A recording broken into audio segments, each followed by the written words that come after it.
Prime ഡിബേറ്റിലേക്ക് കടക്കുന്നു.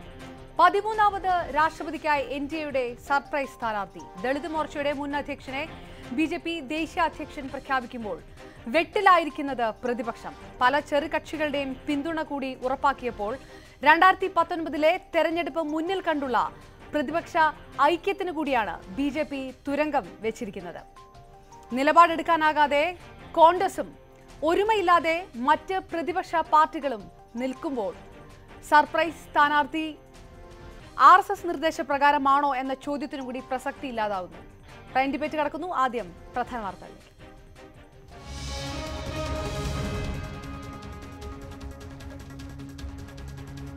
രാഷ്ട്രപതി സ്ഥാനത്തേക്ക് ദളിത് മുഖവുമായി BJP. Bihar governor Ramnath Kovind NDA സ്ഥാനാർത്ഥി. പ്രതിപക്ഷ നിരയിൽ വിള്ളൽ. ബിജെപി സ്ഥാനാർത്ഥിയെ പിന്തുണച്ച് TRSും നിതീഷ് കുമാറും. പ്രതിപക്ഷ പാർട്ടികളുടെ യോഗം വ്യാഴാഴ്ച.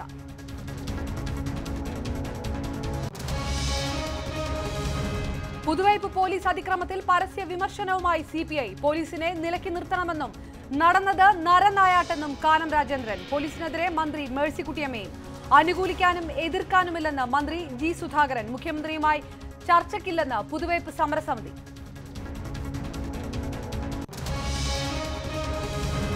പുതുവൈപ്പ് പോലീസ് നടപടിയിൽ സിറ്റി പോലീസ് കമ്മീഷണറോട് വിശദീകരണം തേടി DGP. സമരത്തിന് തീവ്രവാദി ബന്ധമെന്ന് റൂറൽ SP. നിഷേധിച്ച സമരസമിതി. സമരക്കാർക്ക് ജാമ്യം.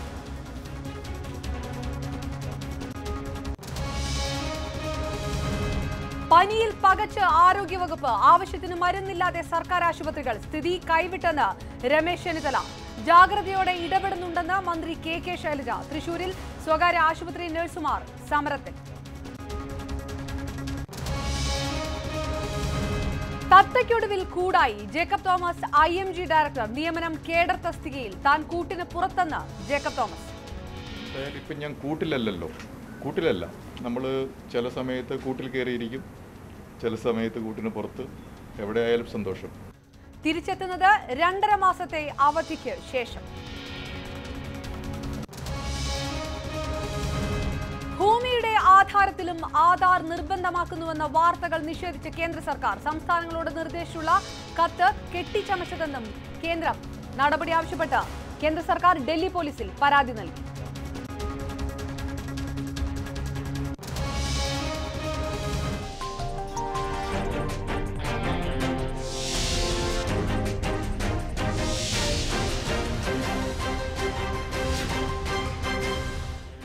പ്രതിപക്ഷത്തെ വെട്ടിലാക്കി മോദിയുടെ സർപ്രൈസ് സ്ഥാനാർത്ഥി.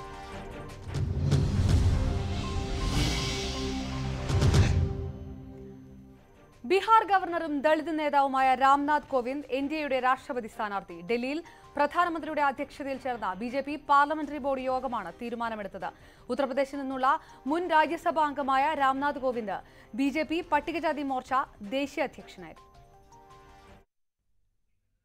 BJP ആസ്ഥാനത്ത് പ്രധാനമന്ത്രി നരേന്ദ്രമോദിയും പാർട്ടി അധ്യക്ഷൻ അമിത്ഷായും അടക്കമുള്ള മുതിർന്ന നേതാക്കൾ പങ്കെടുത്ത പാർലമെന്ററി ബോർഡ് യോഗത്തിലാണ് 14ാമത് രാഷ്ട്രപതി തെരഞ്ഞെടുപ്പിനുള്ള NDA സ്ഥാനാർത്ഥിയെ തീരുമാനിച്ചത്. രാജ്നാഥ് സിംഗ്, അരുൺ ജെയ്റ്റ്ലി, വെങ്കയ്യ നായിഡു തുടങ്ങിയവരുൾപ്പെട്ട മന്ത്രിതല സമിതി പ്രതിപക്ഷ നേതാക്കളുമായി നടത്തിയ കൂടിക്കാഴ്ചയുടെ വിവരങ്ങൾ യോഗത്തിൽ അറിയിച്ചു. തുടർന്നാണ് സ്ഥാനാർത്ഥിയെ കണ്ടെത്താനുള്ള അന്തിമവട്ട ചർച്ചകൾ തുടങ്ങിയത്. LK അദ്വാനി, മുരളി മനോഹർ ജോഷി, മുൻ ലോക്സഭാ സ്പീക്കർ സുമിത്ര മഹാജൻ, വിദേശകാര്യമന്ത്രി സുഷമ സ്വരാജ് തുടങ്ങി ഒട്ടേറെ പേരുകൾ ചർച്ച ചെയ്ത രാഷ്ട്രപതി സ്ഥാനത്തേക്ക് ബീഹാർ ഗവർണർ രാംനാഥ് കോവിന്ദിന്റെ പേര് തീരുമാനിച്ചത് തികച്ചും അപ്രതീക്ഷിതമായിരുന്നു. നരേന്ദ്രമോദി തന്നെയാണ് ദളിത് നേതാവായ രാംനാഥ് കോവിന്ദിന്റെ പേര് നിർദ്ദേശിച്ചത്. विचार आज भारतीय जनता पार्टी के पार्लियामेंट्री बोर्ड में हुआ और अंत में राष्ट्रपति पद के चुनाव में NDA के प्रत्याशी के रूप में आज श्री रामनाथ कोविंद ഔദ്യോഗികമായി പ്രഖ്യാപിക്കുന്നതിനു മുൻപ് പ്രധാനമന്ത്രി തന്നെ കോൺഗ്രസ് അധ്യക്ഷ സോണിയാഗാന്ധിയെ വിളിച്ച് സ്ഥാനാർത്ഥിയെ തീരുമാനിച്ച കാര്യം അറിയിച്ചു. 1945 കാൺപൂരിൽ ജനിച്ച രാംനാഥ് കോവിന്ദ് ഉത്തർപ്രദേശിലെ BJPയുടെ ദളിത് മുഖമാണ്. 94 മുതൽ 2006 വരെ 2 തവണ രാജ്യസഭാംഗമായിരുന്നു അഭിഭാഷകനായ രാംനാഥ് കോവിന്ദ്. ദളിത് വോട്ടുകൾ ഉറപ്പാക്കി 2019 ലോക്സഭാ തെരഞ്ഞെടുപ്പിലും ഉത്തർപ്രദേശിനെ കൈപ്പിടിയിൽ ഒതുക്കുക എന്ന RSSന്റെയും BJPയുടെയും ആലോചനയാണ് രാംനാഥ് കോവിന്ദിന് അനുകൂല ഘടകമായത്. ഉത്തർപ്രദേശ് അടക്കമുള്ള സംസ്ഥാനങ്ങളിൽ മുഖ്യമന്ത്രിമാർ തീരുമാനിച്ചതുപോലെ രാഷ്ട്രപതി സ്ഥാനാർത്ഥിയുടെ കാര്യത്തിലും അവസാന നിമിഷം വരെ രഹസ്യ സ്വഭാവം കാത്തുസൂക്ഷിക്കാൻ പ്രധാനമന്ത്രി നരേന്ദ്രമോദിക്കും BJP അധ്യക്ഷൻ അമിത്ഷായ്ക്കും കഴിഞ്ഞു. ജാർഖണ്ഡിലെ ഗവർണറും ആദിവാസി വനിതാ നേതാവുമായ ദ്രൗപദി മുർമുവിലും തുടങ്ങിയ രാഷ്ട്രപതി സ്ഥാനാർത്ഥിക്ക് വേണ്ടിയുള്ള അന്വേഷണമാണ് ഒടുവിൽ ബീഹാർ ഗവർണർ രാംനാഥ് കോവിന്ദിൽ എത്തിയിരുന്നത്. ക്യാമറമാൻ KP ധനേഷിനൊപ്പം ജെ സതീഷ് കുമാർ, ന്യൂസ് 18 ഡൽഹി. രാഷ്ട്രപതി സ്ഥാനാർത്ഥി ചർച്ചയ്ക്ക് തുടക്കമിട്ട പ്രതിപക്ഷത്തെ പ്രതിരോധത്തിലാക്കുകയാണ് BJPയുടെ പ്രഖ്യാപനം. ദളിത് രാഷ്ട്രീയത്തിന്റെ വക്താക്കളായി വടക്കേ ഇന്ത്യയിൽ നിലയുറപ്പിച്ചിട്ടുള്ള പ്രതിപക്ഷത്തെ പ്രമുഖ പാർട്ടികൾക്ക് രാംനാഥ് കോവിന്ദ് എന്ന BJP ദളിത് നേതാവ് രാഷ്ട്രപതിയാകുന്നതിനെ എതിർക്കുക എളുപ്പമാവില്ല. ഗോസംരക്ഷണത്തിന്റെ പേരിൽ ദളിതർക്ക് നേരെ രാജ്യത്തിന്റെ പല ഭാഗങ്ങളിൽ നടന്ന ആക്രമണങ്ങളിൽ BJPക്കെതിരെ പ്രതിഷേധം ശക്തിപ്പെടുന്നതിനിടെയാണ് പ്രമുഖ ദളിത് നേതാവിനെ തന്നെ പാർട്ടി രാഷ്ട്രപതി സ്ഥാനാർത്ഥിയായി പ്രഖ്യാപിച്ചത്. ദളിത് പ്രതിഷേധം തണുപ്പിക്കുന്നതിനൊപ്പം പ്രതിപക്ഷ ഐക്യത്തിൽ വിള്ളലുണ്ടാക്കുക എന്ന ലക്ഷ്യവും BJPക്കുണ്ട്. പ്രതിപക്ഷത്തിന്റെ സ്ഥാനാർത്ഥി ദളിതനല്ലെങ്കിൽ BSPക്ക് രാംനാഥ് കോവിന്ദിനെ എതിർക്കുക സാധ്യമല്ലെന്ന് മായാവതി പ്രഖ്യാപിച്ചത് BJPയുടെ ഈ രാഷ്ട്രീയം തിരിച്ചറിഞ്ഞു തന്നെയാണ്. जिनकी संख्या पूरे देश में बहुत कम है, ये शुरू से ही अधिकांश BJP व RSS से ही जुड़े रहे हैं. പിന്നാക്ക വിഭാഗങ്ങളുടെ വക്താക്കളായി രംഗത്തുള്ള സമാജ്വാദി പാർട്ടിക്കും രാംനാഥ് കോവിന്ദ് എന്ന ദളിത് നേതാവിനെ എതിർക്കുക എളുപ്പമാവില്ല. ബീഹാർ ഗവർണറാണ് നിലവിൽ രാംനാഥ് കോവിന്ദ്. BJPയുടെ തീരുമാനത്തിൽ വ്യക്തിപരമായി തനിക്ക് സന്തോഷമുണ്ടെന്ന് ബീഹാർ മുഖ്യമന്ത്രി നിതീഷ് കുമാർ പറഞ്ഞത് വ്യാഴാഴ്ച ചേരുന്ന പ്രതിപക്ഷ നേതാക്കളുടെ യോഗത്തിൽ JDU എന്ത് നിലപാട് സ്വീകരിക്കുമെന്നതിന്റെ സൂചന തന്നെയാണ്. പ്രതിപക്ഷ ഐക്യത്തിന് നേതൃത്വം നൽകുന്ന കോൺഗ്രസും CPM-ഉം പോലും BJPയുടെ സ്ഥാനാർത്ഥി എതിർക്കാൻ കാരണം തേടുകയാണ്.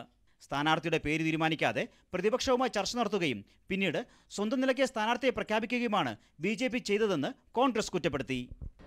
सरकार की तरफ से राष्ट्रपति पद के लिए घोषित किया गया कैंडिडेट, हम उस पे कोई चर्चा भी नहीं करना चाहते हैं. 97 കോൺഗ്രസ് മുന്നോട്ട് വച്ച KR നാരായണൻ എന്ന ദളിത് നേതാവിനെ പിന്തുണച്ച CPM-ഉം വെട്ടിലാണ്. ദളിത് നേതാവാണെങ്കിലും രാംനാഥ് കോവിന്ദിന്റേത് RSS രാഷ്ട്രീയമാണെന്നായിരുന്നു CPM ജനറൽ സെക്രട്ടറി സീതാറാം യെച്ചൂരിയുടെ പ്രതികരണം. RSS की जो विचारधारा है, जिस विचारधारा को लेकर जो हम समझते हैं कि वो विचारधारा अपने देश की धर्मनिरपेक्ष जनतंत्र की गणतंत्र का जो संविधान है उसके विपरीत है.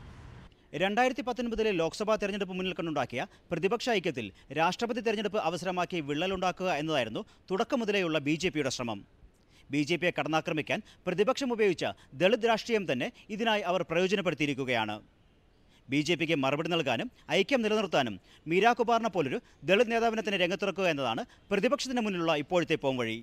TJ Sreelal, news 18 Delhi. കോൺഗ്രസ് നേതാവ് ടോം വടക്കൻ ഡൽഹിയിൽ നിന്നും BJP വക്താവ് JR പത്മകുമാർ തിരുവനന്തപുരത്തു നിന്നും ചേരുന്നു. MES പ്രസിഡന്റ് ഫസൽ ഗഫൂറിനെയും അതോടൊപ്പം തന്നെ CPM നേതാക്കളായ MP P കരുണാകരനെയും KN ബാലഗോപാലിനെയും ചർച്ചയിൽ പ്രതീക്ഷിക്കുന്നു. ആദ്യം ശ്രീ JR പത്മകുമാർ, സമവായ ചർച്ചകളിലൂടെ BJP അവതരിപ്പിക്കുന്ന രാഷ്ട്രപതി സ്ഥാനാർത്ഥി എന്ന് അവകാശപ്പെട്ടുകൊണ്ടാണ് രാംനാഥ് കോവിന്ദിന്റെ പേര് BJP ദേശീയ അധ്യക്ഷൻ പ്രഖ്യാപിക്കുന്നത്. എത്രത്തോളം വാസ്തവമുണ്ട് അതിൽ?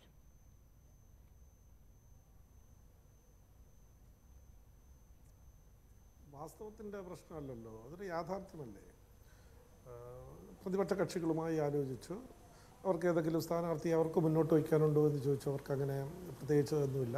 NDAയുടെ സ്ഥാനാർത്ഥിയെ പ്രഖ്യാപിച്ചതിന് ശേഷം പിന്നെ നമുക്ക് സംസാരിക്കാമെന്ന് പറഞ്ഞു. NDA സ്ഥാനാർത്ഥിയെ പ്രഖ്യാപിച്ചു. അതിൽ വേറെ ഒരു അത്ഭുതത്തിനും വകയില്ല. വളരെ നോർമലായി നടത്തുന്ന ഈ മുമ്പൊക്കെ നടന്നിട്ടുള്ള കാര്യങ്ങൾ പോലെ തന്നെ പ്രണബ് മുഖർജിയെ പ്രഖ്യാപിച്ചപ്പോഴും ഇത് തന്നെയാണ് കോൺഗ്രസ് ചെയ്തത്. ഏകപക്ഷീയമായി സ്ഥാനാർത്ഥിയെ പ്രഖ്യാപിച്ചു. അത് കഴിഞ്ഞതിന് ശേഷം അതിന് ചർച്ചയ്ക്ക് വന്നു. ഞങ്ങളങ്ങനെയല്ല, അതിന് മുന്നേ തന്നെ ചർച്ച നടത്തി. അപ്പോൾ സ്ഥാനാർത്ഥിയെ പ്രഖ്യാപിച്ചിട്ട് പിന്നെ സംസാരിക്കാമെന്ന് പറഞ്ഞു. സ്ഥാനാർത്ഥിയെ പ്രഖ്യാപിച്ചു. പ്രഖ്യാപിക്കുന്നതിന് തൊട്ട് മുന്നേ തന്നെ ഒരു പ്രതിപക്ഷ മാന്യത ചെയ്യുന്നതിന് വേണ്ടിയിട്ട് പ്രതിപക്ഷ കക്ഷിയുടെ നേതാവ് സോണിയാഗാന്ധിയോട് സംസാരിച്ചു. അതിനുശേഷമാണ് ഒഫീഷ്യലായിട്ട് പ്രഖ്യാപനം വന്നത്. ആ പ്രഖ്യാപനം ഇന്ത്യയിലെ മുഴുവൻ ജനങ്ങളും ഇന്ന് ഏറ്റെടുത്തിരിക്കുകയാണ്. ആ കാര്യത്തിൽ എതിര് നിൽക്കുകയാണെങ്കിൽ ഇപ്പോൾ CPM മാത്രം ഈ പൊതുസമൂഹത്തിൽ ഒറ്റപ്പെടുന്നൊരു സാഹചര്യമാണ് ഇപ്പോൾ ഉണ്ടാകാൻ പോകുന്നത്. നേരത്തെ രാഷ്ട്രപതി പട്ടിക ചർച്ച ചെയ്യപ്പോഴൊക്കെ കേൾക്കാതിരുന്ന ഒരു പേരാണ് ഇപ്പോൾ പ്രഖ്യാപിച്ചിരിക്കുന്നത്. എന്തുകൊണ്ടാണ് അങ്ങനെ സംഭവിച്ചത്?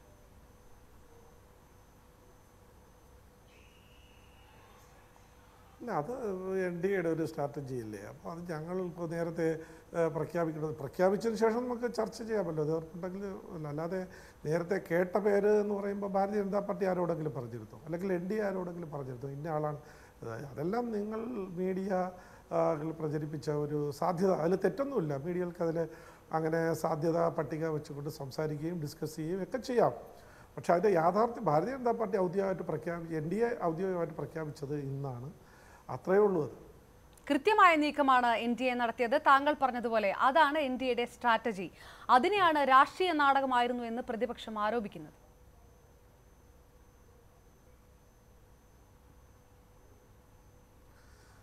പ്രതിപക്ഷത്തിന് അതല്ലേ പറയാൻ പറ്റൂ. പ്രതിപക്ഷത്തിന് ഞങ്ങളെടുക്കുന്ന നിലപാടുകളെ സ്വീകരിക്കാൻ പറ്റുമോ? എങ്കിൽ പിന്നെ പ്രതിപക്ഷത്തിൻ്റെ പ്രസക്തി പോയില്ലേ? ഏത് നിലപാട് ഗവൺമെൻറ് എടുത്താലും അതിനെ ഏതെങ്കിലും രീതിയിൽ ഒരു മോശമായ അവസ്ഥയിൽ നോക്കിക്കാണുക, അതിനു വേണ്ടിയിട്ട് പ്രചരണം നടത്തുക, അത് പ്രതിപക്ഷത്തിന്റെ ഞാൻ തിരികെ വരാം. കൃത്യമായ നിലപാടെടുത്ത് ഇതിനെ അംഗീകരിക്കില്ല എന്ന് പറഞ്ഞിരിക്കുന്നത് CPM ആണ്. കോൺഗ്രസിന്റെ നിലപാട് എന്താണ് ശ്രീ ടോം വടക്കൻ ഇപ്പോൾ?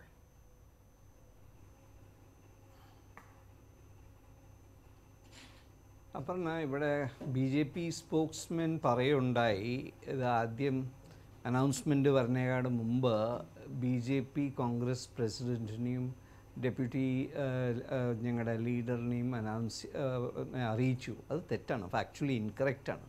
ഇത് അനൗൺസ്മെൻറ്റ് കഴിഞ്ഞിട്ടാണ് ഈ ഇൻഫർമേഷൻ അങ്ങോട്ട് പാസ് ചെയ്തിരിക്കുന്നത്. അപ്പോൾ ഫാക്ച്വൽ പൊസിഷൻ ഇൻകറക്റ്റാണ്. പിന്നെ ഇവർ വന്ന് ഒരു ഫാക്ട് ഫൈൻഡിങ് കമ്മീഷൻ വരുന്ന പോലെയാണ് ഇവർ വന്നത്. നിങ്ങളുടെ കയ്യിൽ വല്ല പേരുണ്ടോ? അത് അന്വേഷണം കഴിഞ്ഞ് പിന്നെ അവർ ഒരു ദലിത് കാർഡ് കളിക്കുന്നത് ബേസിക്കലി അവർക്ക് ഒരു ഗിൽറ്റ് കോൺഷ്യൻസ് ഉണ്ട്. ആ ഗിൽറ്റ് കോൺഷ്യൻസ് ആരംഭിച്ചത് ബീഹാറിലാണ്. ബീഹാറിൽ ഇവരുടെ RSS നേതാവ് റിസർവേഷനെ പറ്റി പറഞ്ഞു. പിന്നെ അതുപോലെ കണ്ടിന്യൂസ് ഒരു അറ്റാക്കാണ് ദലിത്സ്മേ. അപ്പോൾ അതിനെ കവറപ്പ് ചെയ്യാൻ വേണ്ടി ഒരു ദലിത് കാൻഡിഡേറ്റിനെ കൊണ്ടുവന്നിരിക്കുന്നു. പക്ഷേ ഞങ്ങൾ ഇപ്പോൾ കാൻഡിഡേറ്റിന് മെറിറ്റിലേക്കോ അതിലേക്കൊന്നും പോകുന്നില്ല. പക്ഷേ ഇവരുടെ മെക്കാനിസം അതാണ്. കാരണം അതിൽ വേറൊരു പ്രശ്നം വന്നിരിക്കുന്നത്, ഇപ്പോൾ നിതീഷ് കുമാറിൻ്റെ വിഷയം എടുത്തു കഴിഞ്ഞാൽ അങ്ങേര് അവിടുത്തെ ഗവർണറായിരുന്നു. നിതീഷ് കുമാറും ഒരു പ്രൈം മിനിസ്റ്ററൽ കാൻഡിഡേറ്റായിട്ട് ഇമർജ് ചെയ്യാനുള്ള സാധ്യതയുണ്ട്. അപ്പോൾ അവിടെ ഒരു സെൽഫ് ഇൻട്രസ്റ്റ് ഉണ്ട് നിതീഷ്ജിക്ക്. അപ്പോൾ അവരുടെ സ്റ്റേറ്റ്മെൻറ്റ് അതും കുറച്ചൊരു ഇന്നത്തെ സാഹചര്യം നോക്കിയാൽ അതിനെ മാച്ച് ചെയ്യുന്നൊരു സിറ്റുവേഷനാണ്. എങ്കിലും മറ്റന്നാൾ മീറ്റിംഗ് കൂടുകയാണ്. അപ്പോൾ ഇവരുടെ മെറിറ്റും ഡിമെറിറ്റും ഒക്കെ കൺസിഡർ ചെയ്ത് സെക്യുലർ പ്ലാറ്റ്ഫോമിൽ protector of the constitution, institutionalised ഒരു സ്റ്റേറ്റസ് അവരുടെ എക്സാമിൻ ചെയ്യുകയായിരിക്കും. അക്രോസ് ഇന്ത്യ അവരുടെ എന്താണ് ഇപ്പോൾ ഇവർ പറയുന്നു ഒരു ലീഡിങ് അഡ്വക്കേറ്റ് ആണ്, അതൊക്കെ ഞങ്ങൾ അക്സെപ്റ്റ് ചെയ്യുന്നു. അതൊക്കെ എക്സാമിൻ ചെയ്യും ഒപ്പോസിഷൻ പാർട്ടീസ്. അത് കഴിഞ്ഞ് ഇത് കൺസെൻസസ് ആവണോ ഒരു ഇലക്റ്റീവ് പ്രോസസ്സിലേക്ക് പോകുന്നോ അത് ഈ മീറ്റിങ്ങിൽ തീരുമാനിക്കും. പക്ഷേ എങ്കിലും ഒരു ക്ലെവർ ഒരു ദലിത് കാർഡാണ് ഇവർ കളിച്ചിരിക്കുന്നത്. പക്ഷേ ഈ ദലിത് കാർഡ് സക്സീഡ് ചെയ്യോ? ഇവരുടെ ഈ വീരകൃത്യങ്ങൾ ദലിത്തുകളുടെ എതിരെ ചെയ്തതിൽ ഇവരിത് കവറപ്പ് ഓപ്പറേഷൻ നടക്കുമോ എന്നുള്ള ചോദ്യം ജനങ്ങൾ ചോദിക്കും. കാരണം ഒരു പ്രസിഡൻഷ്യൽ കാൻഡിഡേറ്റിനെ അനൗൺസ് ചെയ്തിട്ട് ദലിത്സിൻ്റെ എതിരെ ഒരു കംപ്ലീറ്റ് ഒരു വാറാണ് നടന്നിരിക്കുന്നത്. ഗുജറാത്തിൽ, വേറെ സ്ഥലത്തൊന്നുമല്ല. അവിടെ എല്ലാവരും കണ്ടിരിക്കുന്ന കാര്യമാണ്. ദലിത്തുകൾ ഇത് മറക്കോ ഇല്ലയോ എന്നുള്ള കാര്യം അത് വേറെ കാര്യം. കളിച്ചത് ദളിത് കാർഡാണോ എന്ന് ജനങ്ങൾ ചോദിക്കുമെങ്കിൽ ചോദിക്കട്ടെ. കോൺഗ്രസിന്റെ നിലപാട് ഈ സ്ഥാനാർത്ഥിയെ അംഗീകരിക്കും, ഇതിന് പിന്തുണ നൽകും, ഒപ്പം നിൽക്കും എന്നാണോ? അതിനൊരു കൃത്യമായ നിലപാട് ഈ നിമിഷത്തിലുണ്ടോ?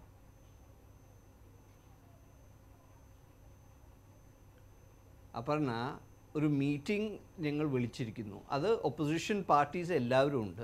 17 ഒപ്പോസിഷൻ പാർട്ടീസാണ് കൂടിയിരിക്കുന്നത്. അതുകൂടാതെ ഡെപ്യൂട്ടി ലീഡറിൻ്റെ വീട്ടിൽ 9 ലീഡേഴ്സ് ഉണ്ടായിരുന്നു. അവരുടെ ഒരു മീറ്റിംഗ് ഉണ്ട്. ഇത് കോൺഗ്രസ് പാർട്ടിക്ക് തീരുമാനിക്കേണ്ട കാര്യമല്ല, യൂണിറ്റിയുടെ വിഷയമാണ്. അപ്പോൾ ആ യൂണിറ്റി ഇത് ഇന്നത്തെ ഒരു യൂണിറ്റി അല്ല, 2019 വരെ പോവും ഈ യൂണിറ്റി മൂവ്മെൻറ്റ്. അപ്പോൾ അതൊരു കംപ്ലീറ്റ് ഒരു കൺസെൻസസിലേക്ക് ഇമേർജ് ചെയ്യാനുള്ള ശ്രമമാണ്. അപ്പോൾ കോൺഗ്രസ് പാർട്ടിക്ക് ഇപ്പോൾ മെറിറ്റ്സോ ഡിമെറിറ്റ്സോ ഈ കേസിൽ ഡിസ്കസ് ചെയ്യാൻ പോകുന്നില്ല. ഞങ്ങൾ നോക്കുന്നത് ഒപ്പോസിഷൻ പാർട്ടീസ് എല്ലാവരും ഒറ്റ വ്യൂ ആണെങ്കിൽ തീർച്ചയായും അത് ഇലക്റ്റീവ് പ്രോസസ്സിലേക്ക് പോകുന്നോ അത് കൺസെൻസസ് ഇമേർജ് ചെയ്യണോ എന്നുള്ള കാര്യം തീരുമാനിക്കും. ഞാൻ തിരികെ വരാം. ടോം വടക്കൻ, ഇപ്പോൾ ഫസൽ ഗഫൂർ നമുക്കൊപ്പം ചേരുന്നു, കോഴിക്കോട് നിന്ന്. ശ്രീ ഫസൽ ഗഫൂർ, BJPയുടെ ദളിത് മുഖം, പിന്നാക്ക വിഭാഗത്തിന് വേണ്ടി പ്രവർത്തിച്ച വ്യക്തി ഇതാ ദളിത് പ്രാമുഖ്യം കൊണ്ടുവരുന്നു എന്ന് പ്രഖ്യാപിച്ചുകൊണ്ടാണ് BJP ദേശീയ അധ്യക്ഷൻ അമിത്ഷാ സ്ഥാനാർത്ഥിയെ പ്രഖ്യാപിച്ചിരിക്കുന്നത്. അതൊരു കൃത്യമായ ഒരു സർപ്രൈസ് സ്ഥാനാർത്ഥി, മോദിയും അമിത്ഷായും തീരുമാനിച്ചിരിക്കുന്ന ഒരു സർപ്രൈസ് സ്ഥാനാർത്ഥി ആവുകയായിരുന്നു.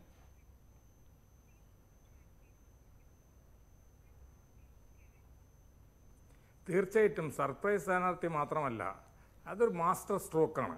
നമ്മൾ പറയുമല്ലോ to send the cat between the pigeons എന്ന് പറഞ്ഞ മാതിരി ഒപ്പോസിഷൻ യൂണിറ്റിയെ തകർക്കുക എന്നുള്ള ഉദ്ദേശത്തോടുകൂടി തന്നെ അവർ ഉപയോഗിച്ചിട്ടുള്ള ബുദ്ധിപരമായിട്ടുള്ള ഒരു രാഷ്ട്രീയ തന്ത്രമാണത്.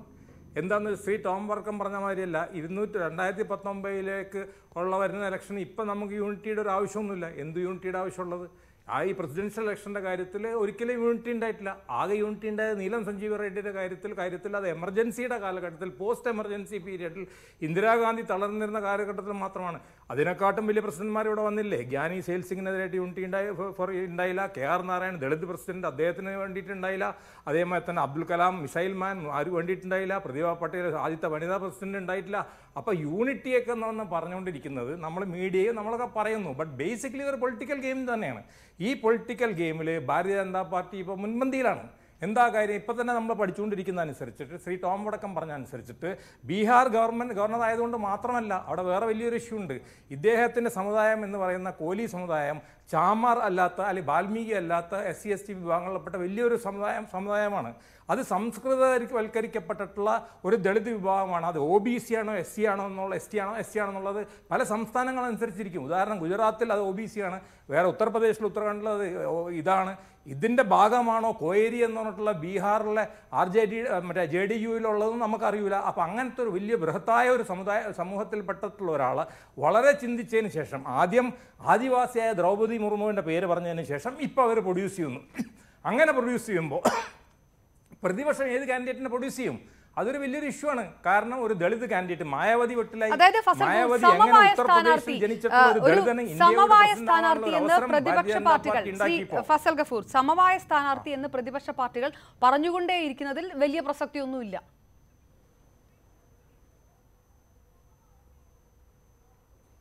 ഒരു പ്രസക്തിയില്ല. ശ്രീ ടോം വടക്കൻ എൻ്റെ സുഹൃത്താണ്, അദ്ദേഹത്തിന് അറിയാം എന്താ ഉണ്ടാവാൻ പോകണമെന്ന് വെച്ചാൽ. നമ്മൾ ആദ്യം ഇതിനു വേണ്ടി നടക്കണ്ട. ഇതിന് നടന്നിട്ടുണ്ടെങ്കിൽ ഇപ്പോൾ തന്നെ ഞാൻ ചോദിക്കട്ടെ, TRS-ഉം YSR കോൺഗ്രസും വിട്ടു ഓൾറെഡി. ഇന്ന് അണ്ണാ-DMK-യുടെ 2 ഗ്രൂപ്പുകളും വിട്ടുപോവുകയാണ്. അതോടൊപ്പം തന്നെ JDU-വിൻ്റെ പ്രസിഡന്റ് ഇങ്ങനെ സംസാരിക്കുന്നു. മായാവതി ഒന്നും മിണ്ടുന്നില്ല, കാരണം അവർക്ക് പേടിയുണ്ട് ഉത്തർപ്രദേശിലെ ദളിതാണ് ഇവരെന്നുള്ളത്. അങ്ങനെ മൊത്തം ഈ ഒരു പ്രശ്നത്തിലായിരിക്കുമ്പോൾ ഞാൻ പറയാം, ചിലത് പൊളിറ്റിക്സ് ലെവൽ മാസ്റ്റർ സ്ട്രോക്കൊക്കെ പ്ലേ ചെയ്യൂലേ, ആ ഒരു മാസ്റ്റർ സ്ട്രോക്കാണ് ഇവർ പ്ലേ ചെയ്തത്. മാത്രമല്ല നിങ്ങൾ പറയാത്ത അതിന് അപ്പുറത്തൊരു കാര്യം കൂടെ പറഞ്ഞുതരാം. ഗുജറാത്തിൽ വളരെ ശക്തമായിട്ടുണ്ട് ഈ കമ്മ്യൂണിറ്റി. അവരെ കോലി എന്ന് പറയും, കോരി എന്നും പറയും. ഗുജറാത്തിൽ ഇവരുണ്ട്.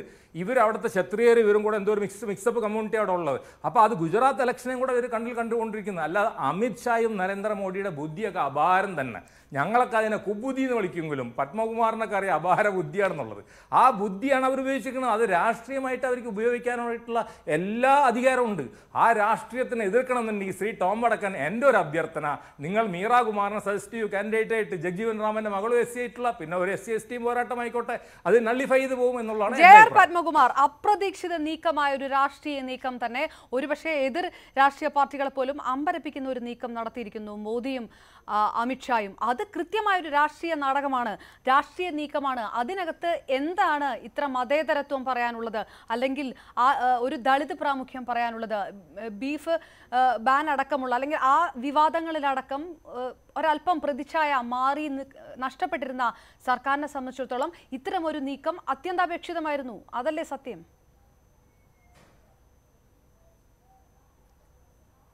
അതിവിടുത്തെ പ്രതിപക്ഷ പാർട്ടികളുടെയും ചില മാധ്യമങ്ങളുടെയും പ്രചരണമല്ലേ. ഞങ്ങളാരെങ്കിലും ഈ പ്രശ്നങ്ങൾ ബീഫായാലും ഈ പ്രശ്നങ്ങൾ ദളിത് സമൂഹത്തിനും അല്ലെങ്കിൽ ഏതെങ്കിലും ഒരു കമ്മ്യൂണിറ്റിക്കെതിരെ എന്ന് പറഞ്ഞ് കൊണ്ടുവന്നവർ തന്നെ അതിൽ നിന്ന് അതിൻ്റെ ഉത്തരം കണ്ടെത്തുകയാണ് നല്ലതല്ല. ഞങ്ങളാരും ഇങ്ങനെ പറഞ്ഞില്ലല്ലോ. ഇദ്ദേഹം ഈ പറയുന്ന കേട്ടാൽ പെട്ടെന്ന് ഞങ്ങൾ ഒരു സ്ഥാനാർത്ഥിയെ കിട്ടണം, അല്ലെങ്കിൽ ദളിത് സമുദായത്തിൻ്റെ ഒരു സ്ഥാനാർത്ഥിയെ കിട്ടണം, അതുകൊണ്ട് ഒരാളിനെ ഇങ്ങനെ കുളിപ്പിച്ച് കൊണ്ടുവന്നു എന്നുള്ള ധാരണയിലല്ലേ.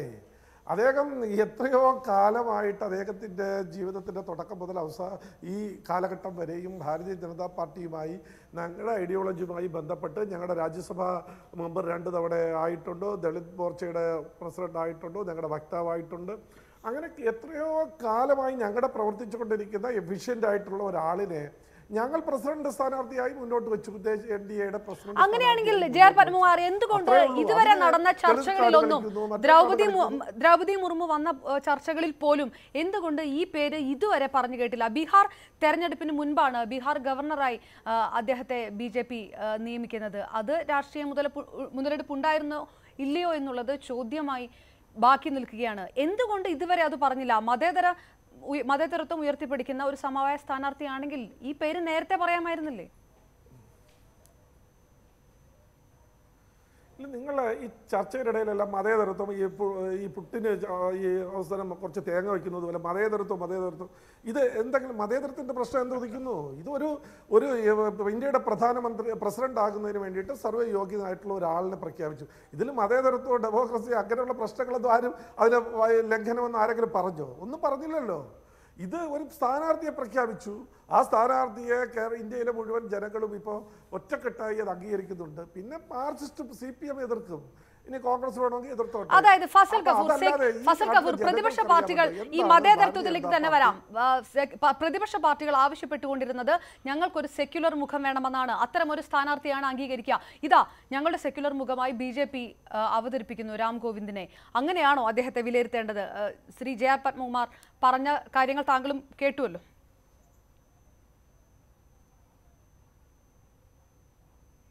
അല്ല, ഇവിടെ ആശയപരമായിട്ടൊരു കുഴപ്പമുണ്ട്.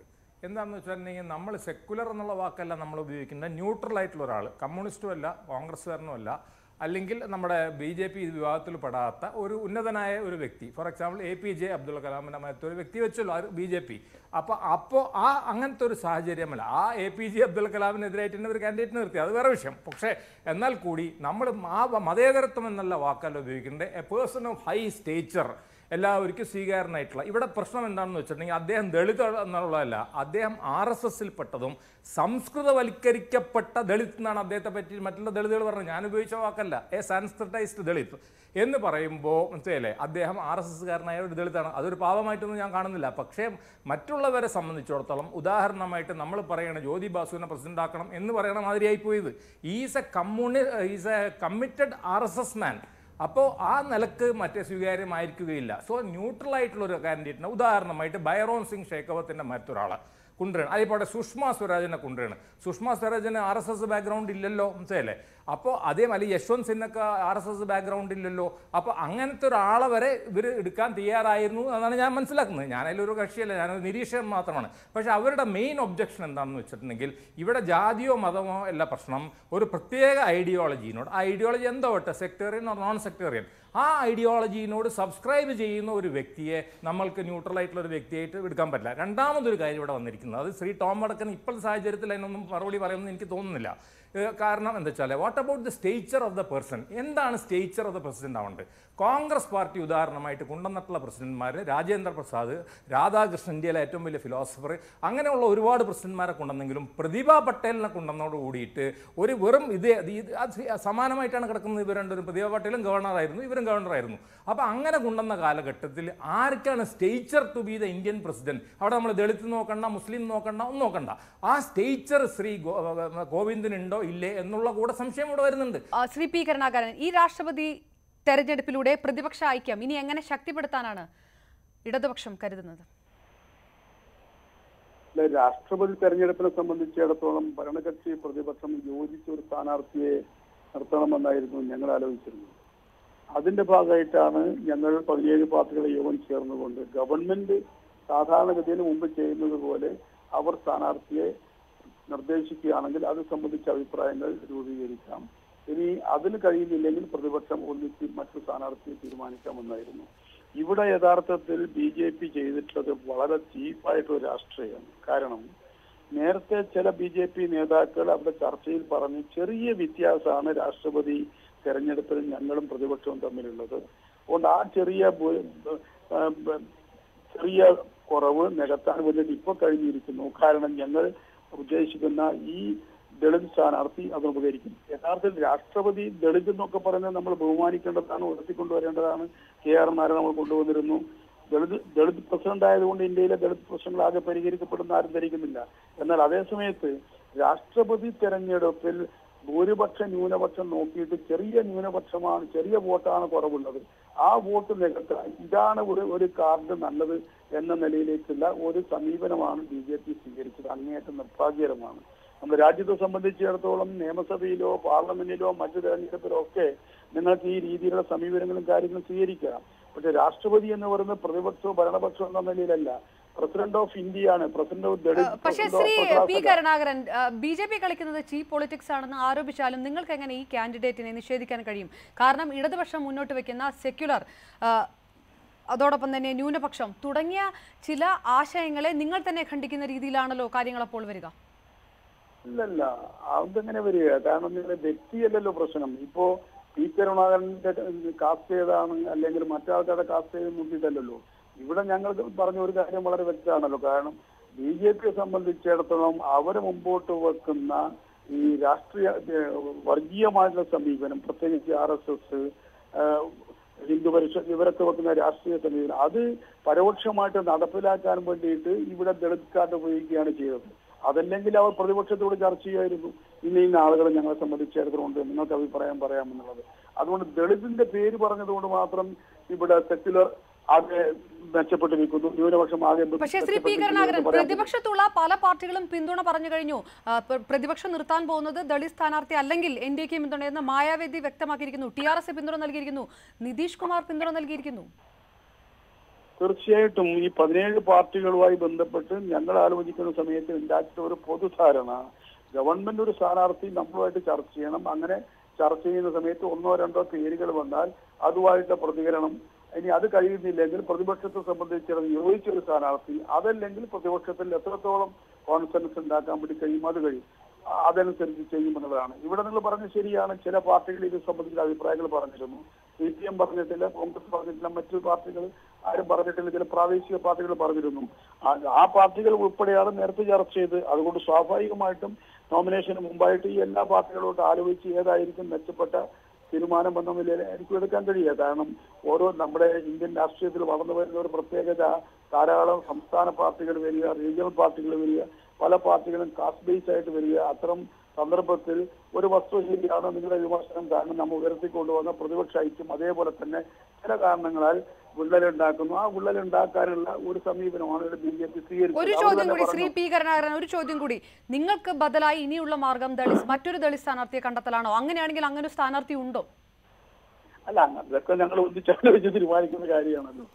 നമ്മളെ സ്ഥാനാർത്ഥിയെ പ്രഖ്യാപിക്കാൻ വേണ്ടി പോവാണ് 2-3 ദിവസത്തിനുള്ളിൽ.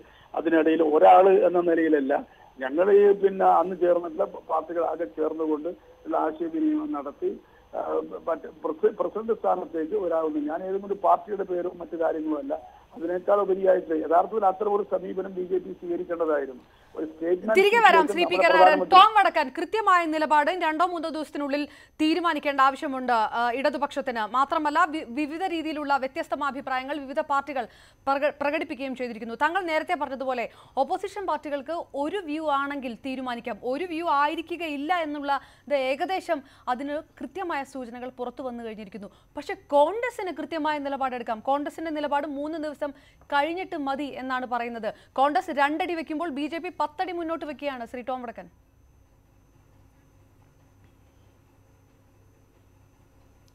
10 അടി എവിടേക്കാ വെക്കുന്നത് എന്നുള്ള ചോദ്യമുണ്ട്. കാരണം ഇവരെ ഇപ്പോൾ അവിടെ സാൻസ്ക്രിറ്റൈസേഷൻ സോഷ്യോളജിക്കൽ ഒരു ടേം ഉപയോഗിച്ചു എൻ്റെ സുഹൃത്ത് ഫസൽ. സാൻസ്ക്രിറ്റൈസേഷൻ്റെ ക്ലിയർ ഇൻഡിക്കേഷൻ അത് ക്രീമി ലെയറിൻ്റെ ഒരു ഇൻഡിക്കേഷനാണ് ദലിത് കമ്മ്യൂണിറ്റിയിൽ. ഇവിടെ മായാവതിജി പറഞ്ഞത് അതിൻ്റെ ഇൻ്റർപ്രിറ്റേഷൻ ശരിയായില്ല. കോലി കമ്മ്യൂണിറ്റി ഒരു മൈനോറിറ്റി കമ്മ്യൂണിറ്റിയാണ് ദലിത്സിൽ. അതാണ് ഉത്തർപ്രദേശിലുള്ള പൊസിഷൻ. അപ്പോൾ അങ്ങനെ ഒരാളെ നിങ്ങൾ സിമ്പിളാക്കി ഉപയോഗിച്ചാൽ ഇത് കാരണം ഇത് ഇലക്ഷൻ നമ്പേഴ്സൊക്കെ തീരുമാനമായി കഴിഞ്ഞിരിക്കുന്നു. ഇതിൽ ആര് ജയിക്കും ആര് തോൽക്കും എന്നുള്ള ചോദ്യം അത് ഇറലവൻ്റ് ആണ്. അപ്പോൾ അങ്ങനത്തെ ഒരു സിറ്റുവേഷനിൽ ഒരു കാൻഡിഡേറ്റിനെ നിങ്ങൾ ഒരു ദലിത് ഫേസാക്കി കാണിക്കുമ്പോൾ അത് അതിൻ്റെ പാരലായിട്ട് ദലിത്സിൻ്റെ എതിരെയുള്ള അറ്റാക്സ് ഇപ്പോൾ ഇതുവരെ ഫ്രീ ഇന്ത്യ ഈ തരം അറ്റാക്സ് കണ്ടിട്ടില്ല. അപ്പോൾ അങ്ങനത്തെ ഒരു സിറ്റുവേഷനിൽ ഒരു റിയലൈസേഷനാണ് വന്നിരിക്കുന്നത്. കാരണം ദലിത്സ് ആണ് ഇവരുടെ ഒരു വീക്ക് സ്പോട്ടായിട്ട് കണ്ടിരിക്കുന്നത്. കാരണം അപ്പർ കാസ്റ്റ് കമ്മ്യൂണിറ്റിയുടെ ഒരു സിമ്പിളാണ് ഭാരതീയ ജനതാ പാർട്ടി. അങ്ങനത്തെ ഒരു സിറ്റുവേഷനിൽ ഒരു ദളിത് കാർഡ് കളിക്കുന്നത് മായാവതിക്ക് സംഭവിച്ച ഒരു പ്രശ്നം പോലെ ആയി തീരാം. കാരണം ബേസിക് വോട്ട് ബാങ്ക് ഇവരുടെ അപ്പർ കാസ്റ്റ് ഹിന്ദുസാണ്. അപ്പോൾ ആ കാർഡ് ബ്രില്യൻറ്റ് കാർഡോ അത് വിന്നിങ് കാർഡോ ജയിക്കാൻ ഉള്ള അരിത്മെറ്റിക് ഇവരുടെ കയ്യിലുണ്ട്. അപ്പോൾ അത് അത് പ്രത്യേകിച്ച് ഒരു സ്പെഷ്യൽ അച്ചീവ്മെന്റ് ആയിട്ട് കാണുന്നില്ല. പക്ഷേ എങ്കിലും ഫാർ റീച്ചിങ് ഇഷ്യൂസ് ഉണ്ട്.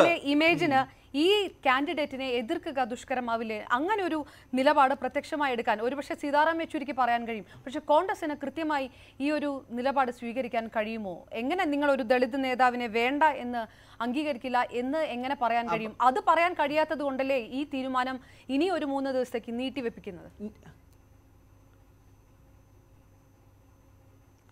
അപർണ, ഇത് സ്കെഡ്യൂൾഡ് മീറ്റിംഗ് ആയിരുന്നു, അല്ലാതെ ഇവരുടെ അനൗൺസ്മെൻറ്റിന് വേണ്ടി ഇരുന്ന സിറ്റുവേഷൻ അല്ല. സ്കെഡ്യൂൾഡ് മീറ്റിംഗ് ആയിരുന്നു.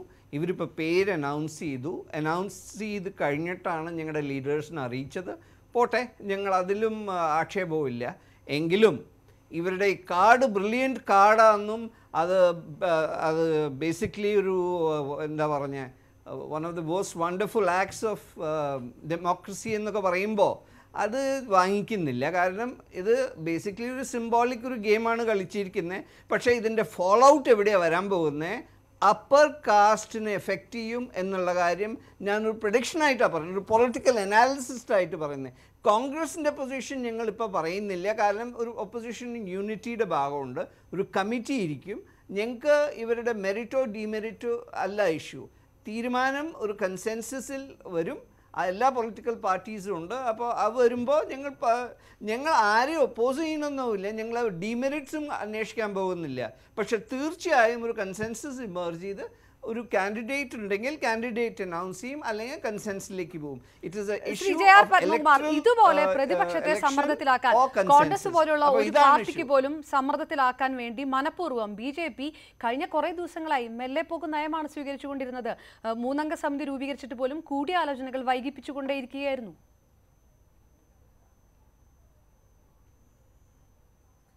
അല്ല, കോൺഗ്രസിനെയും അല്ലെങ്കിൽ ഇവിടുത്തെ ഇടതുപക്ഷത്തിനെയും ശക്തിപ്പെടുത്തുക എന്നുള്ളതല്ലല്ലോ ഞങ്ങളുടെ ജോലി.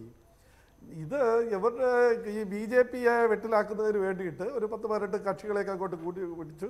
നിങ്ങൾക്കറിയാമല്ലോ, ഒരു 2-3% വോട്ടിൻ്റെ കുറവ് വന്നപ്പോൾ അത് വെച്ചൊന്ന് ബാർഗെയിൻ ചെയ്യാം, ഭാരതീയ ജനതാ പാർട്ടിയോട്ട് ബാർഗെയിൻ ചെയ്യാം എന്നുള്ള ധാരണയിലിരുന്നു.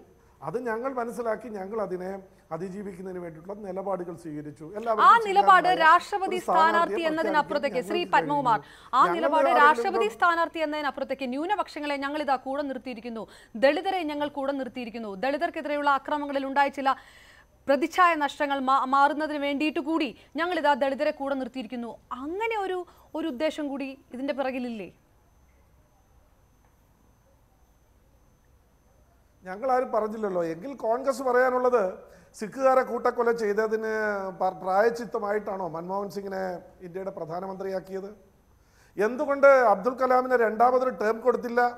എന്തായിരുന്നു അദ്ദേഹം ഇവിടുത്തെ ഏറ്റവും മുസ്ലിം സമുദായത്തിന്റെ ഒരു പ്രതിനിധി എന്നുള്ള നിലയിൽ അവതരിപ്പിച്ച് അല്ലേ കൊണ്ടുവന്നത്? ദളിത് പ്രാമുഖ്യത്തിനാണോ ശ്രീ ജയപത്മകുമാർ? ദളിത് പ്രാമുഖ്യം ചൂണ്ടിക്കാണിച്ചുകൊണ്ടാണോ ഈ രാഷ്ട്രപതി സ്ഥാനാർത്ഥി? BJP കൃത്യമായി നൽകുന്ന സന്ദേശം അതാണോ? ദളിത് പ്രാമുഖ്യമാണോ? നിങ്ങളല്ലേ പറയുന്നത്? അല്ല, താങ്കളോ അല്ലെങ്കിൽ കോൺഗ്രസ് ഇടതുപക്ഷമാണല്ലോ അങ്ങനെ പറഞ്ഞു. ഞങ്ങൾ ആരെങ്കിലും പറഞ്ഞോ? ഞങ്ങൾ ഗവർണറാക്കിയല്ലോ അദ്ദേഹത്തെ. അന്നേരം അദ്ദേഹം മോശമാണെന്ന് ആരെങ്കിലും പറഞ്ഞോ? മോഹൻ ഭഗവത്തിൽ നിന്ന് തുടങ്ങിയിട്ട് രാംനാഥ് കോവിന്ദിലേക്ക്, ശ്രീ ഫസൽ ഗഫൂർ, മോഹൻ ഭഗവത്തിൽ നിന്ന് തുടങ്ങിയിട്ട് രാംനാഥ് കോവിന്ദിലേക്ക് എത്തി നിൽക്കുന്ന BJPയുടെ സ്ഥാനാർത്ഥി പട്ടിക ചർച്ച ചെയ്യപ്പെട്ട പേരുകളിൽ നിന്ന് ഇതാ പ്രഖ്യാപനത്തിലേക്ക് എത്തുമ്പോൾ അത് രാംനാഥ് കോവിന്ദിലേക്ക് വരുന്നു. എന്താണ് BJP ഉദ്ദേശിക്കുന്നത്?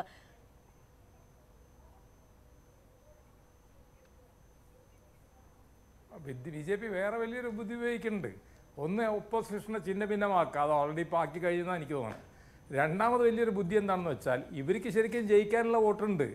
ഇവർക്ക് സുഖമായിട്ട് ഇതിന് മുമ്പ് തന്നെ TRS ഇവർക്ക് ഓൾറെഡി ഇത് പ്രഖ്യാപിച്ചിട്ടുണ്ട്. അണ്ണാ DMKയുടെ 2 വിഭാഗം ഇവരുടെ കൂടെ ഉണ്ട്. ഇവർ ഓൾറെഡി ജയിച്ചു കഴിഞ്ഞതാണ്. അപ്പോൾ ഇവരെന്താ തന്ത്രം ഉപയോഗിച്ചതെന്ന് വെച്ചാൽ ഈ വിജയം ഒരു ദളിത്തിൻ്റെ മുകളിൽ അങ്ങോട്ട് ഏൽപ്പിക്കുക. എന്തായാലേ അപ്പോൾ ഒരു ദളിത് സിമ്പിൾ ഓഫ് എംപവർമെൻ്റ് ആക്കിക്കൊണ്ട് അതാണ് വിജയത്തിന് കാരണമെന്ന് പറഞ്ഞുകൊണ്ട് രാജ്യത്ത് മുഴുവൻ നല്ല പ്രൊപ്പഗാൻഡ കൊണ്ടുവരും. അപ്പോൾ അങ്ങനെ നേരത്തെ ശ്രീ ടോം വടക്കൻ പറഞ്ഞ മാതിരിയുള്ള ദളിതുകളുടെ ഇടയിൽ, പ്രത്യേകിച്ച് ഗുജറാത്തിലെ, ഇവിടെ വേറെ കാര്യമുണ്ട്, ഇതിൽ 20 കോറി എന്ന് പറഞ്ഞിട്ടുള്ള വിഭാഗത്തിൽപ്പെട്ടാണ് അതിൻ്റെ വലിയൊരു ശതമാനം കിടക്കുന്നത് ഗുജറാത്ത് ഇലക്ഷൻ വരാൻ പോവാണ്.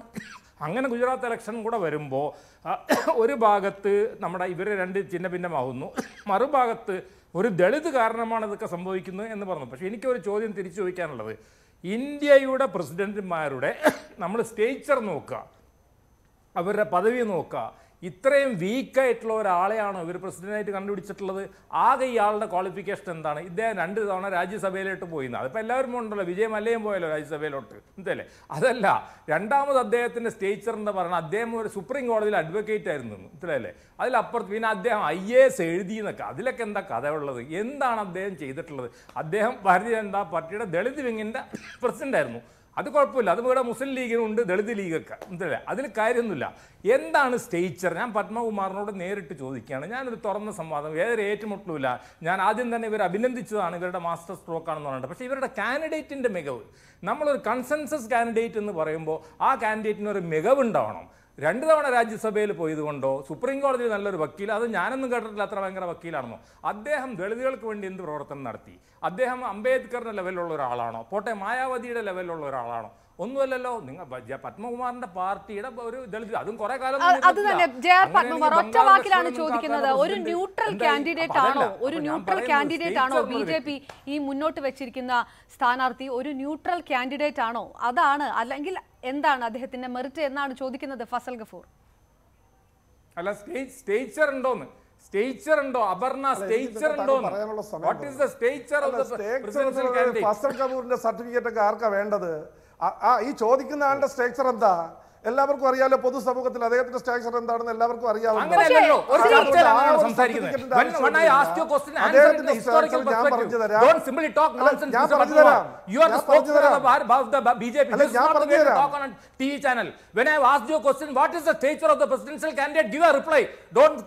നിങ്ങൾ ഇന്ത്യയുടെ പ്രസിഡന്റ് ആകാൻ പോകുന്ന സ്ഥാനാർത്ഥിയെ കുറിച്ച് അയാളുടെ സ്ട്രക്ചർ എന്താണെന്ന് ചോദിച്ചാൽ തന്നോട് അങ്ങനെ തന്നെ മറുപടി പറയേണ്ടത്. ഇന്ത്യയുടെ പ്രസിഡന്റ് ആകാൻ ഒരു ദളിത് സമൂഹത്തിലുള്ള ഒരാള് യോഗ്യതയാണെന്ന് ചോദിച്ചാൽ യാതൊരു സംശയമില്ല.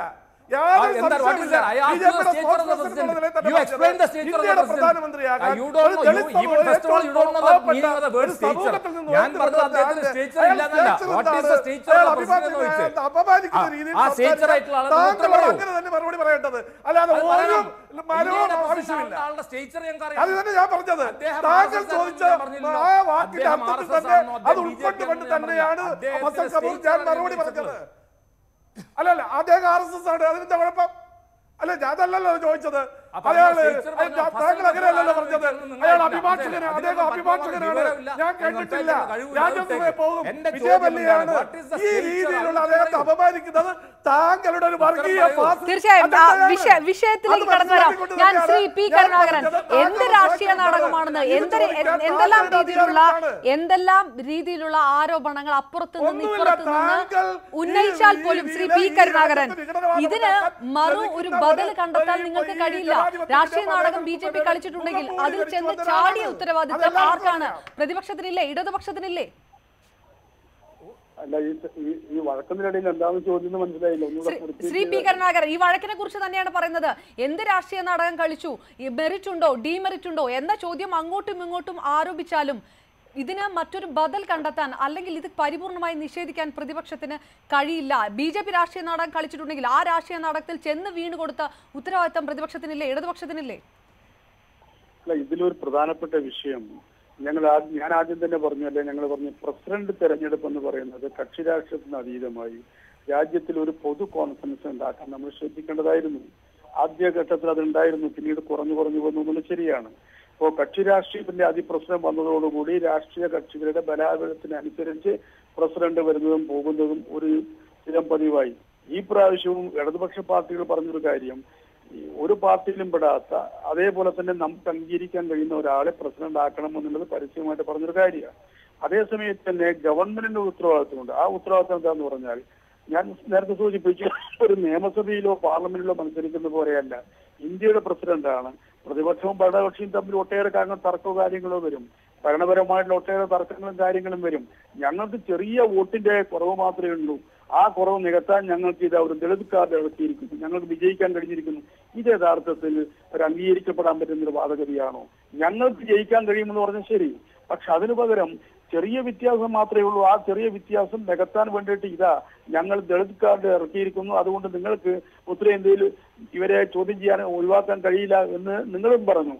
അങ്ങനെ പറയുമ്പോൾ അതാണോ അതാണോ നമ്മൾ അംഗീകരിക്കപ്പെടേണ്ട ഒരു പ്രധാനപ്പെട്ട കാര്യം? ഒരു ദളിതായതുകൊണ്ട് പ്രസിഡന്റ് ആകാതിരുന്നുകൂടാ, തീർച്ചയായിട്ടും നമ്മൾ അംഗീകരിക്കപ്പെടേണ്ടതുണ്ട്. പക്ഷെ ദളിതായി എന്നതുകൊണ്ട് മാത്രം മറ്റൊട്ടേറെ കാര്യങ്ങൾ പരിഗണിക്കപ്പെടേണ്ടതില്ല. ശ്രീ പി കരുണാകരൻ, നിങ്ങൾ ആവശ്യപ്പെട്ട ചില നിലപാടുകൾ അല്ലെങ്കിൽ ആ രീതിയിലുള്ള ഒരു കാൻഡിഡേറ്റിനെ മുന്നോട്ട് കൊണ്ടുവരിക വഴി കോൺഗ്രസിനെ പോലും പെട്ടെന്നൊരു നിലപാടെടുക്കാൻ പറ്റാതാക്കുക വഴി ജയിച്ചിരിക്കുന്നത് BJP ആണ്. BJP ഓരോ തവണയും കുഴിക്കുന്ന കുഴിയിൽ നിങ്ങൾ ചെന്ന് വീഴുകയല്ലേ? അല്ലല്ല, ഞങ്ങളെ സംബന്ധിച്ചിടത്തോളം സ്ഥാനാർത്ഥിയെ ഞങ്ങൾ പ്രഖ്യാപിച്ചിട്ടില്ല.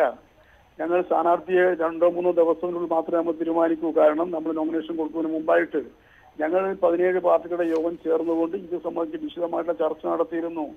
ആ ചർച്ചയുടെ അടിസ്ഥാനത്തിലാണ് ഗവൺമെന്റുമായിട്ട് ചർച്ച നടത്തിയത്. ആ സമയത്തും തുറന്ന മനസ്സോടുകൂടി ഞങ്ങൾ പറഞ്ഞു, സോണിയാഗാന്ധി പറഞ്ഞു, സീതാറാം പറഞ്ഞു, മറ്റാൾക്കാർ പറഞ്ഞു, നിങ്ങൾ നിങ്ങളുടെ പ്രപ്പോസൽ പറയൂ, ഞങ്ങൾ ഞങ്ങളുടെ പ്രതികരണം അറിയിക്കുക. പക്ഷെ അവർ പറഞ്ഞിട്ടില്ല. അവർ പറയാതെ എന്താ ചെയ്തു പറഞ്ഞാൽ അവർ ഏകപക്ഷീയമായിട്ട് പ്രഖ്യാപിക്കുകയാണ് ചെയ്തത്. അപ്പോൾ ഭൂരിപക്ഷം ഉണ്ട് എന്നുള്ളത് കൊണ്ട് ഞങ്ങൾ കുഴിച്ച കുഴിയിൽ വീടുന്നു എന്ന് പറയുന്നത് പക്ഷേ BJPയുടെ ആശയങ്ങളെ നയങ്ങളെ നിങ്ങൾ എങ്ങനെയാണ് എതിർക്കുന്നത് ശ്രീ പി കരുണാകരൻ? അവരിപ്പോൾ മുന്നോട്ട് വെക്കുന്ന നിലപാടുകൾ മാത്രം പരിശോധിച്ചാൽ മതി. എങ്ങനെയാണ് നയങ്ങളെ എതിർക്കുന്നത്? അങ്ങനെയാണെങ്കിൽ എന്തുകൊണ്ട് അതിന് ഒരു സംഘടിതമായ ഒരു രൂപത്തിൽ അല്ലെങ്കിൽ അതിനൊരു അംഗീകാരം നിങ്ങൾക്ക് നേടിയെടുക്കാൻ കഴിയുന്നില്ല? അല്ല, ഒരു കാര്യം മനസ്സിലാക്കേണ്ടത്, ഇന്ത്യൻ രാഷ്ട്രീയത്തെ സംബന്ധിച്ചിടത്തോളം 17 പാർട്ടികളുണ്ടെങ്കിൽ പോലും വ്യത്യസ്ത അഭിപ്രായങ്ങളുള്ള ഒട്ടേറെ പാർട്ടികളുണ്ട് എന്ന് നമ്മൾ കാണണം. ഇടതുപക്ഷ പാർട്ടിയുടെ സമീപനം തന്നെ അല്ല പല പ്രാദേശിക പാർട്ടികൾക്കുള്ളത്. പക്ഷേ ഈ പ്രസിഡന്റ് തെരഞ്ഞെടുപ്പിനെ സംബന്ധിച്ചിടത്തോളം ഉയർന്നു വന്ന ഒരു സ്ഥിതി എന്താന്ന് പറഞ്ഞാൽ, ഒരു നമ്മുടെ കോൺസ്റ്റിറ്റ്യൂഷനെ ഉയർത്തിപ്പിടിക്കുന്ന സെക്യുലർ സമീപനമുള്ള ഒരു സ്ഥാനാർത്ഥി ആയിരിക്കണം എന്നതിനെ സംബന്ധിച്ച് എല്ലാ പ്രതിപക്ഷ പാർട്ടികളെ സംബന്ധിച്ച് ഏകീകരിച്ച അഭിപ്രായമാണ് ഉണ്ടായത്. BJPക്ക് അറിയാം ഒരു എളുപ്പമല്ല ജയിക്കുക എന്നുള്ളത്, കുറച്ച് വോട്ടിന്റെ കുറവുണ്ട് എന്നുള്ളത്. അപ്പൊ അത് വെച്ചുകൊണ്ടുള്ള സമീപനമാണ് അവർ സ്വീകരിച്ചിട്ടുള്ളത്. അതാണ് ശ്രീ കരുണാകരൻ, ഞാൻ അത് തന്നെയാണ് പറഞ്ഞത്. കൃത്യമായ സമീപനം BJPയുടെ ഭാഗത്തുനിന്നുണ്ടാവുന്നു. ആരെയാണ് കൊണ്ടുവരേണ്ടത്, എങ്ങനെയാണ് ഒരു രാഷ്ട്രപതി സ്ഥാനാർത്ഥിയെ കൊണ്ടുവരുമ്പോൾ എങ്ങനെ പ്രതിപക്ഷത്തിൽ നിന്ന് പോലും എതിർപ്പ് എങ്ങനെ കുറയ്ക്കാമെന്ന് BJP ആലോചിക്കുന്നു. ഓരോ കാര്യത്തിലും ഈ നിലപാട് BJP സ്വീകരിക്കുന്നു. ബീഫ് വിഷയത്തിനകത്ത് കേന്ദ്ര വിജ്ഞാപനം ഇറക്കുന്നു, ബീഫ് ഫെസ്റ്റിവൽ നടത്തി ഇടതുപക്ഷം ഇരിക്കുന്നു. ഇതൊക്കെയാണ് പ്രശ്നം. ഈ നിലയിൽ 2019 എന്ത് പ്രതിപക്ഷ ഐക്യമാണ് മുന്നിൽ കാണുന്നത് നിങ്ങൾ? ശരിയാണ്, പ്രതിപക്ഷത്തെ സംബന്ധിച്ചിടത്തോളം യോജിച്ച തീരുമാനങ്ങൾ എല്ലാ കാര്യത്തിലും ഉണ്ടാക്കാൻ കഴിയില്ല എന്നുള്ളത് ശരിയാണല്ലോ. ഇപ്പൊ സാമ്പത്തിക നയങ്ങളിൽ കോൺഗ്രസും BJPയും പല കാര്യങ്ങളും യോജിപ്പുള്ളതല്ലേ? അത് CPM-ന് അതിനോട് യോജിക്കാൻ വേണ്ടി കഴിയുമോ? അത്തരം ചുറ്റുപാടിൽ പ്രതിപക്ഷ ഐക്യമില്ല എന്ന് പറഞ്ഞൊരു കാര്യമില്ലല്ലോ. ഒട്ടേറെ കാര്യങ്ങളിൽ പാർലമെന്റിൽ വന്ന സമയത്ത് ഇപ്പൊ തൊഴിലുറക്ക നിയമങ്ങൾ എടുത്തു നോക്കുക, ബാങ്കിങ് അമെന്റ്മെന്റ് എടുത്തു നോക്കുക, ഇൻഷുറൻസ് അമെന്റ്മെന്റ് എടുത്തു നോക്കുക. അതൊക്കെ പഴയ കാലഘട്ടങ്ങളിൽ കോൺഗ്രസ് കൊണ്ടുവന്ന നയങ്ങൾ BJP കൊണ്ടുവരുന്നു. ഞങ്ങൾ അതിനെ എതിർക്കുന്നുണ്ട്. പക്ഷെ ഇവിടെ നിങ്ങൾ കാണേണ്ട ഒരു പ്രശ്നം എന്താ അറിയോ? ആ സാമ്പത്തിക നയങ്ങളിൽ നിന്ന് വ്യത്യസ്തമായിട്ട് രാജ്യത്തിൽ ഉയർന്നു വരുന്ന ഒരു അസഹിഷ്ണുത, അത് വർഗീയ മുഖം, അതിനെതിരായിട്ടുള്ള പോരാട്ടത്തിൽ വലിയ രീതിയിൽ മുന്നോട്ട് പോകാൻ കഴിഞ്ഞിട്ടുണ്ട്. അത് നിഷേധിക്കാൻ കഴിയത്തില്ല. പക്ഷെ ഈ പ്രസിഡന്റ് ഇലക്ഷനിൽ അത്തരം ഒരു സമീപനത്തിലേക്ക് പോകണമെന്നാണ് ഞങ്ങൾ ആകെ ആഗ്രഹിച്ചത്. തീർച്ചയായും ശ്രീ പി കരുണാകരൻ, വീണ്ടും ടോം വടക്കനിലേക്ക് ചിഹ്ന ഭിന്നമായി കൊണ്ടിരിക്കുന്നു പ്രതിപക്ഷത്തിന്റെ ഐക്യം ഈ വിഷയത്തിൽ. പല ചെറു പാർട്ടികൾ പറയുന്നു നിസ്സഹായരാണെന്ന് CPM തന്നെ വിലയിരുത്തുന്ന ഒരു സാഹചര്യം. കോൺഗ്രസിന് പക്ഷേ എന്തുകൊണ്ടാണ് NDAക്ക് പാട്ടുമാടി ജയിക്കാം എന്ന രീതിയിലേക്ക് കാര്യങ്ങൾ പോകുമ്പോൾ കോൺഗ്രസ് ഇനി ഒരു 3 ദിവസം കഴിഞ്ഞിട്ട് തീരുമാനിക്കാം എന്ന് പറയുകയാണ്. ഗുലാം നബി ആസാദിന്റെ സാന്നിധ്യത്തിൽ ഒരു ചർച്ച നടക്കട്ടെ എന്ന് തീരുമാനിക്കുന്നു. രാഷ്ട്രീയപരമായി വളരെ വലിയ രീതിയിൽ ഒരു കാര്യങ്ങൾ നടത്തുമ്പോൾ പാർട്ടിയുടെ ഉപാധ്യക്ഷൻ പോലും ഇവിടെ ഇല്ല.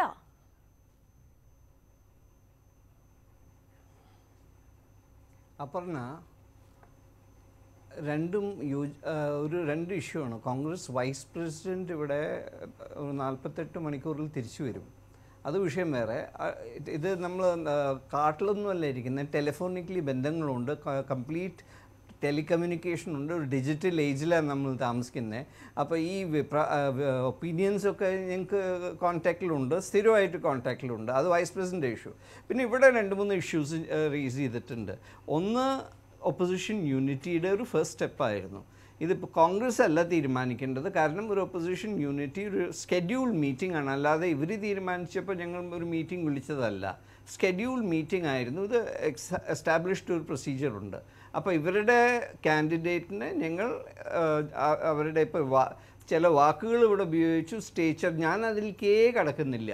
സ്റ്റേച്ചർ ഇപ്പോൾ പലരും കസേരയിൽ ഇരുന്ന് കഴിഞ്ഞിട്ടാണ് സ്റ്റേച്ചർ ഡെവലപ്പ് ചെയ്യുന്നത്. അതൊക്കെ ഒന്ന് വേറെ വിഷയം. പക്ഷേ ഇഷ്യൂ ഇവിടെ എന്താണ്, ഈ ദളിത് കാർഡ്. ഇന്ന് പ്രൈം മിനിസ്റ്റർ ട്വീറ്റ് നിങ്ങൾ കണ്ടു കാണും. കൃഷിക്കാരൻ്റെ മകൻ, ഓക്കെ, സെക്കൻഡ് അഡ്മിഷൻ ദളിത്. അപ്പോൾ ഇവരുടെ വീക്ക് പോയിൻറ്റ്സ് എവിടെയാണ്? കൃഷിക്കാർ ഒന്ന്, അത് ദളിത്. അപ്പോൾ ഇതിനെ അന്വേഷിച്ചിട്ടാണ് ഇത്ര നേരം വൈകിയത്. ഒരു കൃഷിക്കാരനും വേണം, ഒരു ദളിതും വേണം. അപ്പോൾ അതിനെ ജക്സ്റ്റപ്പോസ് ചെയ്യാനാണ് ഇത്ര ഇവർക്ക് സമയം പിടിച്ചത്.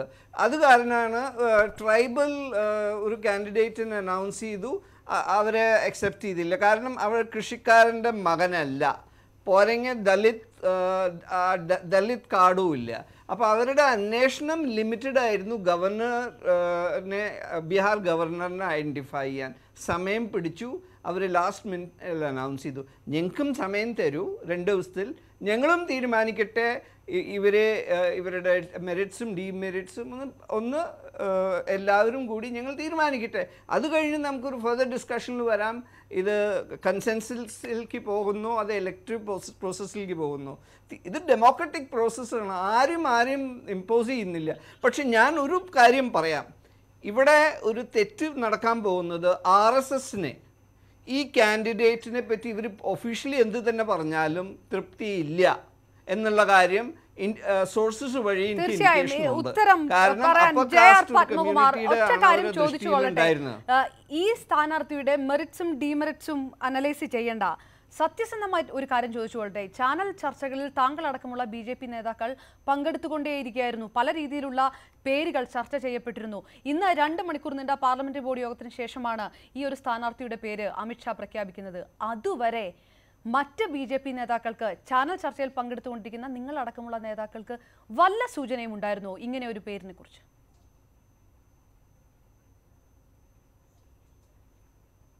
ഇന്നാണല്ലോ പേര് ഫൈനലൈസ് ചെയ്തത്. ഇന്ന് പാർലമെന്ററി പാർട്ടി കൂടി, പ്രധാനമന്ത്രി വിദേശത്തുനിന്ന് വന്നതിന് ശേഷം പാർലമെന്ററി സമിതി കൂടിയതിന് ശേഷമാണല്ലോ പ്രഖ്യാപിച്ചത്. അപ്പോൾ നേരത്തെ ഞങ്ങൾ അറിയേണ്ട കാര്യമില്ലല്ലോ. ആ പാർലമെന്ററി പാർട്ടി കൂടി എടുത്ത തീരുമാനം ഞങ്ങളുടെ എല്ലാവരുടെയും തീരുമാനമായിട്ട് ഞങ്ങൾ അംഗീകരിക്കുക തന്നെയാണ് ചെയ്യുന്നത്. ഈ പറയുന്നത് പോലെ ഈ ഒരു പ്രചരണത്തിന്റെയും ഒരു കാര്യമില്ല.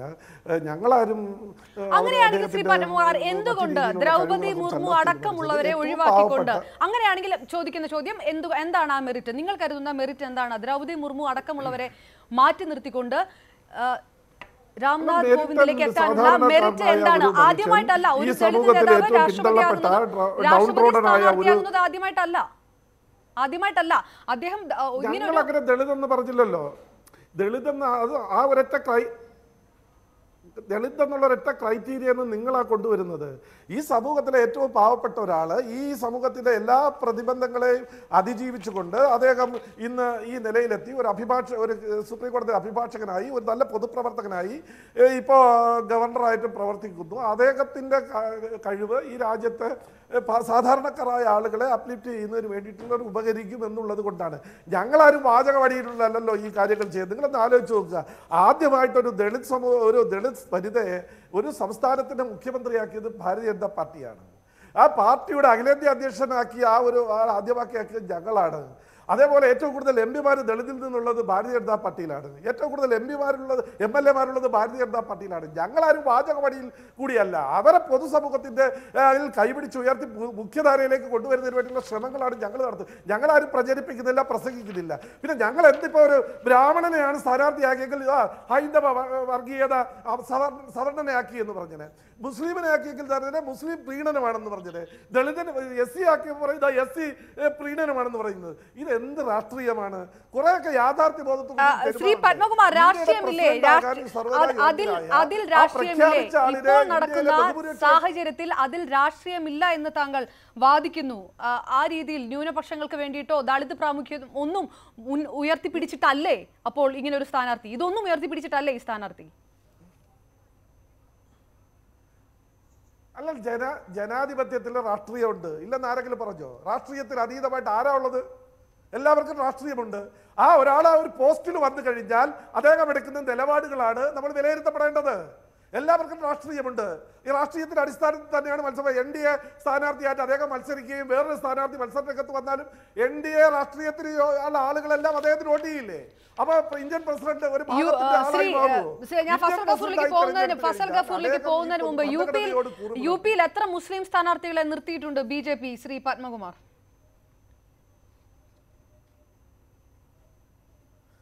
എന്തിനാ അങ്ങനെ ചോദിക്കുന്നത്?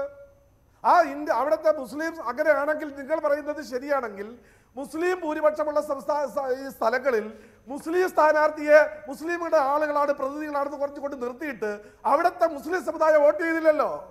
എന്തിനു നിങ്ങൾ ഈ ഒരു വിവേചനം ഉണ്ടാക്കുന്നു, ഈ വേർതിരിവ് ഉണ്ടാക്കാൻ വേണ്ടി ശ്രമിക്കുന്നു? അത്ര ഒരു ജാതിയുടെ അടിസ്ഥാനത്തിൽ മതത്തിന്റെ അടിസ്ഥാനത്തിലാണെങ്കിൽ 80% ഭൂരിപക്ഷമുള്ള ആ മണ്ഡലങ്ങളിൽ മുസ്ലിം സ്ഥാനാർത്ഥികളെ വോട്ട് ചെയ്യണ്ടേ അവിടുത്തെ മുസ്ലിങ്ങൾ? അപ്പൊ അങ്ങനെയൊന്നും അല്ലല്ലോ സംഭവിച്ചത്. എല്ലാ കാര്യത്തിലും ഇങ്ങനെ ജാതിയും മതവും നോക്കി ഈ ആളുകളെ വേർതിരിച്ച് ഒരു രാഷ്ട്രീയം മാറ്റണം. പിന്നെ ഒരു കാര്യം ഞാൻ വളരെ വ്യക്തമായിട്ട് പറയാം, ഭാരതീയ ജനതാ പാർട്ടിയും RSSുമായിട്ടുള്ള ബന്ധം, പൊക്കിൾക്കൊടി ബന്ധം ഇന്ത്യയിലെ എല്ലാ ജനങ്ങൾക്കും അറിയാം. അതറിഞ്ഞുകൊണ്ട് തന്നെയാണ് ഞങ്ങൾ അധികാരത്തിലേറ്റിയത്. അതുകൊണ്ട് ഇനി ഞങ്ങൾ എന്തെങ്കിലും നിലപാടെടുക്കുമ്പോൾ RSSന്റെ അജണ്ട എന്ന് പറഞ്ഞാൽ തീർച്ചയായും